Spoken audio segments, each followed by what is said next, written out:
Hey everybody, a happy Tuesday to you out there in Northern Life land. I got my buddy Ryan Heff right here, myself Hunter McCullough, of course. We appreciate you joining us on this beautiful Tuesday afternoon. And Ryan, I gotta be honest, if I can get a little maybe TMI for a second or whatever, the gut's not feeling the best today, buddy. I don't know what's going on. I'm sorry, Hunter, that's not good. I know what's going on exactly, because on my way home on Sunday, we were in Wisconsin all weekend. You gotta stop and get some cheeses, right?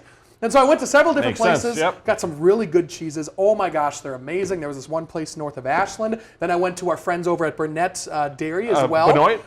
Wait. No, Burnett Dairy, the one that you really? and Briggs toured. Oh, and wow. That was really cool. Benoit was closed on Sunday. Oh, that's right. Otherwise, I would have went there too. But anyway, so I went there. That is a lot of cheese. It's a lot of cheese. So, but here's what I ate last night for dinner. My actual, about 10 o'clock, I ate dinner, and it was spicy quail eggs alongside of ghost pepper habanero cheese. And those don't mix the best, and you just wake up the next day and it's like, oh my gosh, my gut isn't feeling the best. I think those by themselves would have been hard meals to have, let alone put together. Put them together. Where did you find quail eggs? The same place over at Burnett Dairy. They have all sorts of pickled stuff, pickled spicy quail eggs. Gotcha. And it's amazing. Oh my gosh, it tastes good, but you just got to maybe take the next day off if you're going to eat all that kind of stuff. That probably, that'd be like a Friday night type thing. Yeah, Friday night delicacy, Saturday night. Yeah, so I'm sorry for that. That's okay. I'll get better. It'll work out eventually. Maybe it's a lesson to be learned. Yes, it's a lesson that I constantly learn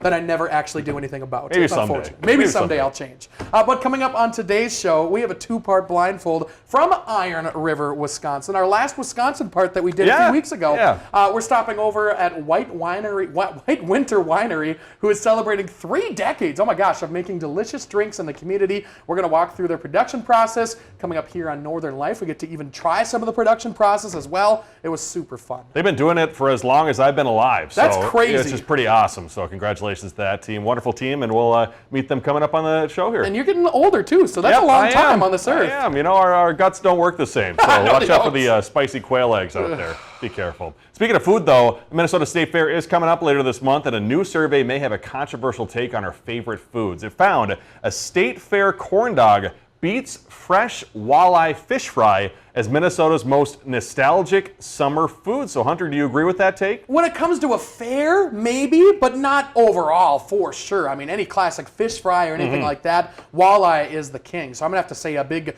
no, that's not for me, dog. It brings you the most nostalgia? Nostalgia. No, I mean, definitely. Ever since I was like a 4-year-old kid, my family going out to fish fries almost every Friday. Oh, so much fun. Dixie Bar over in Two Harbors used to be there, and it was just such an awesome place to go, or Pequon, or out in that area. There were so many places with a good fish fry. I feel like maybe not a corn dog, but like a foot-long hot dog maybe is the most nostalgia. Yes. Now, if we're talking about the fair specifically, then I would say yes, a corn dog. It does open it up, though. Yeah, Pronto Pup probably would be on the list, too. So let us know. Good. Yeah, be sure to send us a message. Well, AI seems to be making its way into more and more areas of our lives, and that includes our romantic relationships, Hunter. A recent survey found 54% of young adults who use AI in their love lives say it has actually helped improve their conversations. And sadly, 41% have even used AI to end a relationship. So, Hunter, how much love advice should we be taking from a chatbot? I don't know, man. I have not jumped on board with AI whatsoever. I'm like kind of protesting it a little bit. I'm not using it for barely anything. Every once in a while I will, but I've never done it in a relationship or anything like that. What about you? I think it's at least good to see folks using it for the betterment of actually helping their partner. I feel like if people were using it for the sake of, I want to win this argument with my wife or my husband, I think that probably would be the wrong way to use it. And you've talked about it before, like the bias thing, right? Because like if you're confirmation bias. Exactly. If you're talking with AI and it's like the AI is kind of on your side because you're the one talking to AI, right? Is that how that works? Yep. It's basically, it basically wants to give you the answer that you're looking for, essentially. Yeah. So even though you might be wrong in that argument that you're having. Yeah. So that's too bad. But maybe even some people are using it when they're into the relationships, at least say, how can I do this in a nice way without hurting that person's feelings? And maybe be, I don't know, a little more mature in the process. Maybe personal life stuff isn't the best for the AI thing. Professional stuff, maybe that's a little bit of a better situation. I don't know. I could see that too.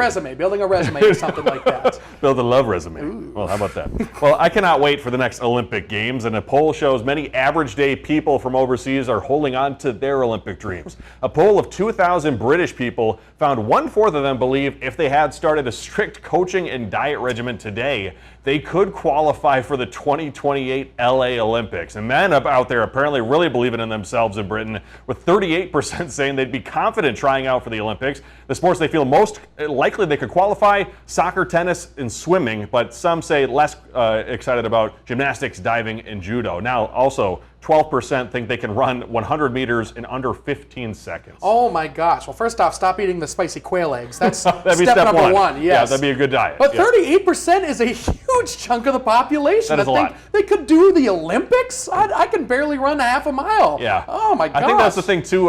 Growing up, when I played football for a year, it was like 9th grade. You know, you watch people and you're like, oh, the folks in the NFL, they have a 4.40. Yes. You're like, oh, I'm going to be close to that. I'm going to be so close to that. You're like in the 6-second mark, and you're like, oh, actually, I'm not even close. And you know, now being on television, as we're trying all these wonderful things, as you saw, I believe last week, us playing football. Yes. It's like, wow, I feel like I still have it. And then you watch yourself on tape and you go, I should not be anywhere near a football field.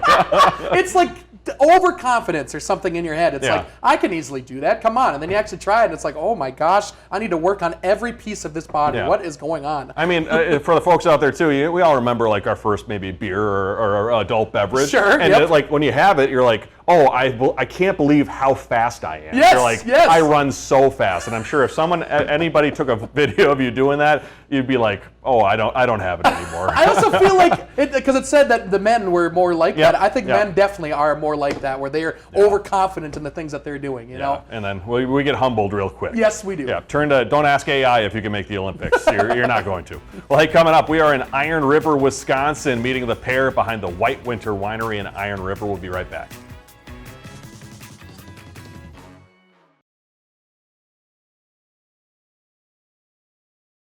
The Blindfold on Northern Life is brought to you by Black Bear Casino Resort. All right, in Iron River, Wisconsin, the White Winter Winery is celebrating 30 years serving delicious drinks to the North Woods. Hunter took me there on their spot off the highway for this week's Blindfold.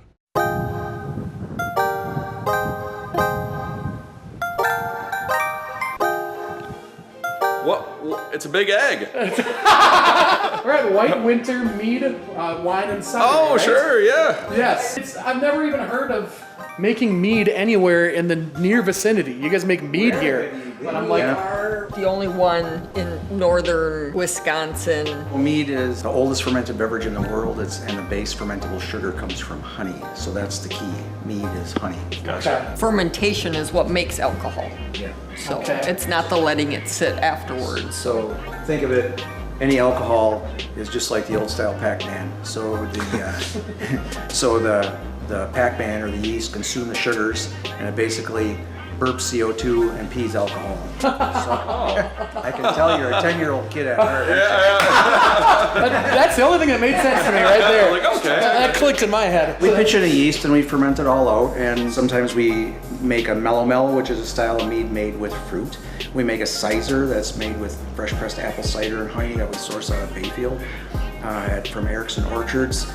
Some of it is just a traditional, which is just honey and water fermented out, and that's it. How long have you been part of the Iron River community then? Long time. 30 years, wow.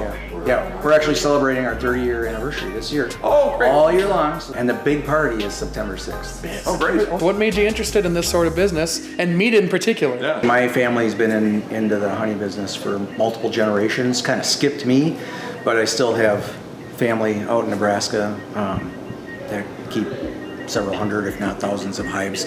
So we are actually not going to be starting mead today. We are going to be starting a Kirschwasser. So Kirschwasser is a cherry brandy in the Eau de Bay style of brandy. So it's an unaged German white spirit Kirschwasser, German for cherry brandy. Cool. You know, we usually get seconds because who cares if they're a little blemished or overripe or whatever. Works good for us. So this is the first run of the cherry. Those are beautiful. Look at those. Come on, cherries. There we go. Whoa. And just bring it around town. Oh yeah. Sorry, Shania. Nope, you're good. I'll move. Oh yeah, look at her moving. Like I'm getting an old Model T started.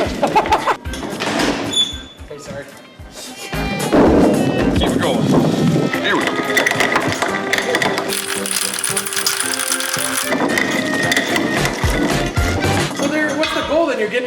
like grind. Obviously, you're trying to get the juices out of it, right? Just trying to break that skin a little bit so that we can expose the pulp inside. And it gets juice going. Yeah. Oh, cool. So then what happens is we'll put an enzyme in there that'll start to break down that cell membrane and it'll release even more juice. So we'll just sprinkle a little yeast on and it'll get juicier and juicier as it goes on. So you put it on there and it's just like, oh, well, what's that going to do? You know, there's solid fruit. Well, I'll come back tomorrow and it'll be half juice. Or I'll come back 2 or 3 days later and, you know, there's just all this fruit floating on top. And then we just keep pushing that fruit down so that it extracts as much of that color and flavor from the skin as we need. And we'll just ferment that out dry and then we'll distill that. It'll probably come out somewhere around 5 to 7% alcohol, just the way it is, so we don't add any sugar or anything like that. Then we put it in the still and we'll double distill it. So the first time it comes through the still, it'll be running about 125 proof or so. And then we'll cut that with water and we'll run it through again. It'll come out at about 145 proof. And then we cut that down to drinking strength, which for us is about 84 proof. So this is our little still. It's called an alembic pot still. And it's hand-hammered copper. We imported this from Germany. And the thing is really a piece of art. I mean, it's just beautiful. We do brandies because our focus is fruit. Bring it up to the boiling point of ethanol, and then it creates the steam, turns it into steam. It comes around the line arm and into the cooling pot, and as it hits that cold water that's typically circulating in there, it just comes out on the side into a glass carboy. Each one of these curves provides cooling points in the distillation process. As that steam rises up, all these curves are cooler than the rest of the still, so it allows it to drip back down and then concentrate and then come back up as steam until it eventually all works its way through the line arm and into the pot at the end.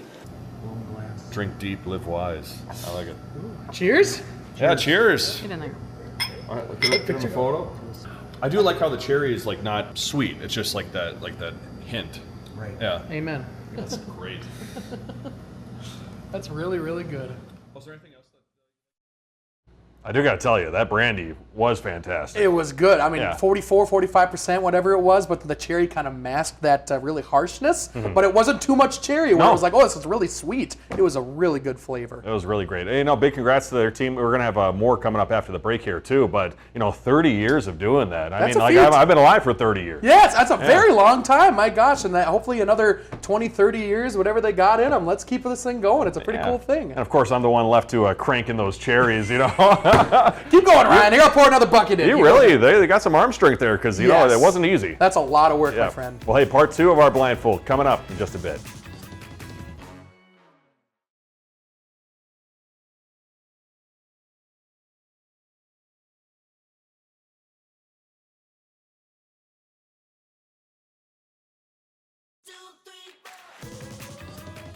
Welcome back. Let's head back out to Iron River, Wisconsin, hanging out with our new friends at the White Winter Winery. You get to put them on. You get to take them off. Good. Oh, I punch them in. That's smart. Push them in. Yep, there you go. Go 6 in a flat. I'll give you the benefit of the doubt since this is your first time out, but Yeah. you got to pick up the pace. We got product to get out. So this is our non-alcoholic glue spray. You'll notice the pattern. Yeah. So it's this way, then this way. All right. So then this side is going to come down like this. Okay. And then 2 over, and then it'll be 2, and then it'll be 4. Okay. Got it? That's it. One more time. He doesn't. It'll go this One way. like this. It's going to be just the opposite of this corner. So you're going to come 3 down, 2 across, 2, and then 4. 2 rows of 4. All right. So we're going to hit start. All right. Mind you, you might want to take off your Oh, the robe. apron. The robe. We got, So I'm just going like this. yep.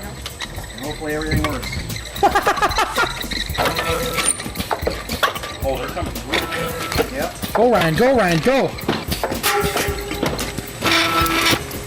As you guys hang out.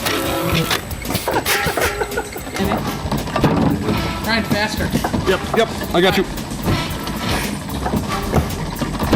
I got you, Hunter. Come on, man. I'm trying. Missed one. Ah. There we are. Thanks, Shania. Come on, man. Hey, it's my first day. Lay off me. Those first 10 minutes. I need new lids. There we go.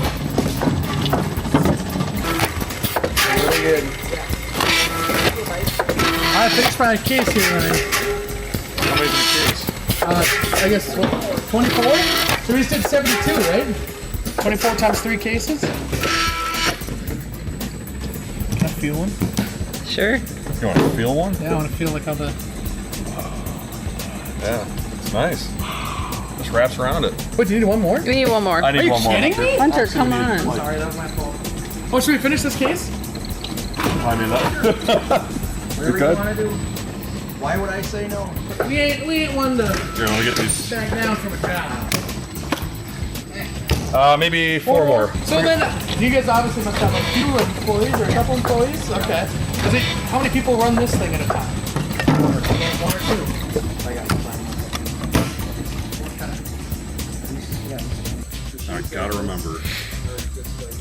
You do, because I don't. There we go. Has to go that way. I would say. Yeah. Yeah, that's it. Oh my gosh. That's really good. awesome. You guys have a favorite thing that you make here?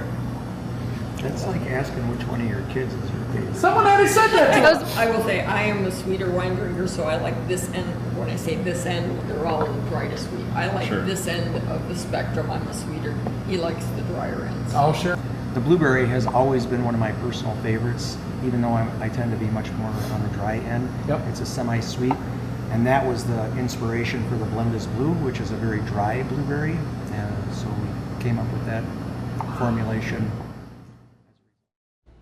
I gotta tell you, that was super tasty So too. tasty. Yeah, I love jeez. feeling the outside of those cans too. It's the best feeling. Oh. We got a lot of work done. Yeah, we did. Yeah. We're pretty good. Yeah, we're good. We're good to go. Well, hey, we'll talk about their big party coming up soon after the break.